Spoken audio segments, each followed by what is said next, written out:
ನಮಸ್ತೆ ವೀಕ್ಷಕರೇ. Challenging star Darshan ಈಗ ಪೊಲಿಟಿಕಲ್ ಚಾಲೆಂಜ್ ತಗೊಂಡಿದ್ದಾರೆ. ಈ ಪೊಲಿಟಿಕಲ್ ಚಾಲೆಂಜ್ ಯಾವುದಪ್ಪ ಅಂದರೆ ಅದೇ ಡೆವಿಲ್. ಹೌದು, ಡೆವಿಲ್ ಕಂಪ್ಲೀಟ್ಲಿ ಪೊಲಿಟಿಕಲ್ ಮೂವಿ.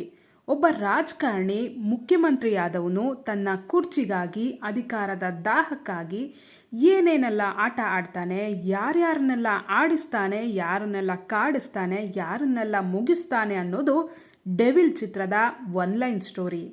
ಈ ಸಿನಿಮಾ ದರ್ಶನ್ ಅಭಿಮಾನಿಗಳ ಪಾಲಿಗೆ ಡಬಲ್ ಧಮಾಕ. ಯಾಕಂದರೆ ದರ್ಶನ್ ಡೆವಿಲ್ ಅನ್ನೋ ನೆಗೆಟಿವ್ ಪಾತ್ರದ ಜೊತೆ ಕೃಷ್ಣ ಅನ್ನೋ ಪಾಸಿಟಿವ್ ಪಾತ್ರವನ್ನು ಅಭಿನಯಿಸಿದ್ದಾರೆ. ಈ ಮೂಲಕ ಅಭಿಮಾನಿಗಳಿಗೆ ಹಬ್ಬದೂಟ ಬಡಿಸಿದ್ದಾರೆ. ಈ ಚಿತ್ರದ ದೊಡ್ಡ ಶಕ್ತಿಯೇ ದರ್ಶನ್. ಯಾಕಂದರೆ ಇಂತಹ ಕತೆಗಳ ಸಿನಿಮಾ ಹಿಂದೆನೂ ಬಂದಿದೆ, ಮುಂದೇನೂ ಬರಬಹುದು. ಆದರೆ ಇಂಥದ್ದೊಂದು ರಾಜಕೀಯ ಎಳೆಯ ಕಥೆಯನ್ನ ದರ್ಶನ್ ತನ್ನ ಅಭಿನಯದ ಮೂಲಕ ನಿಭಾಯಿಸಿರೋ ರೀತಿ ಅದ್ಭುತ.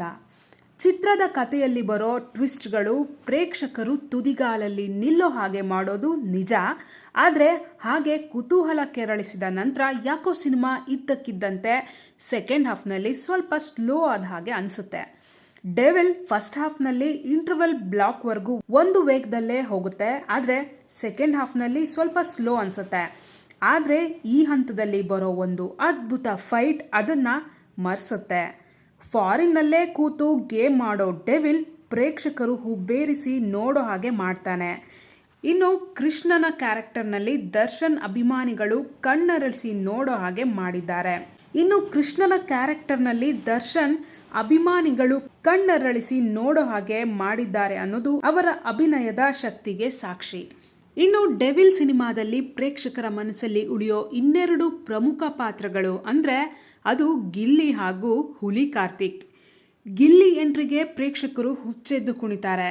ಗಿಲ್ಲಿಯ ಪ್ರತಿ ಡೈಲಾಗು ಪ್ರೇಕ್ಷಕರು ಶಿಳ್ಳೆ ಹೊಡೆದು ಕೂಗಾಡಿ ಜೈಕಾರ ಹಾಕ್ತಾರೆ.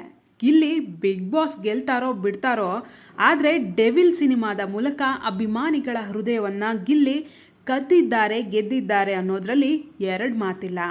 ಇನ್ನು ದರ್ಶನ್ ಜೊತೆಯಲ್ಲೇ ಸಾಗೋ ಹುಲಿ ಕಾರ್ತಿಕ್ ತಮ್ಮ ಪಾತ್ರದ ಮೂಲಕ ಅಭಿಮಾನಿಗಳ ಹೃದಯ ಮುಟ್ಟುವಲ್ಲಿ ಯಶಸ್ವಿಯಾಗಿದ್ದಾರೆ.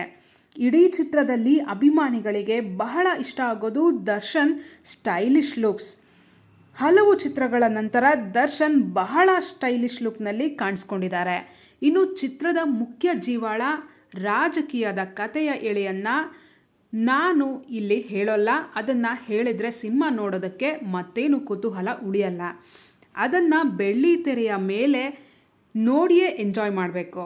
ಒಟ್ಟಿನಲ್ಲಿ ರಾಜಕಾರಣಿಗಳ ಕೆಟ್ಟ ರಾಜಕೀಯಕ್ಕೆ ಡೆವಿಲ್ ಟಕ್ಕರ್ ಕೊಟ್ಟಿದ್ದಾರೆ ಅನ್ನೋದರಲ್ಲಿ ಎರಡು ಮಾತಿಲ್ಲ.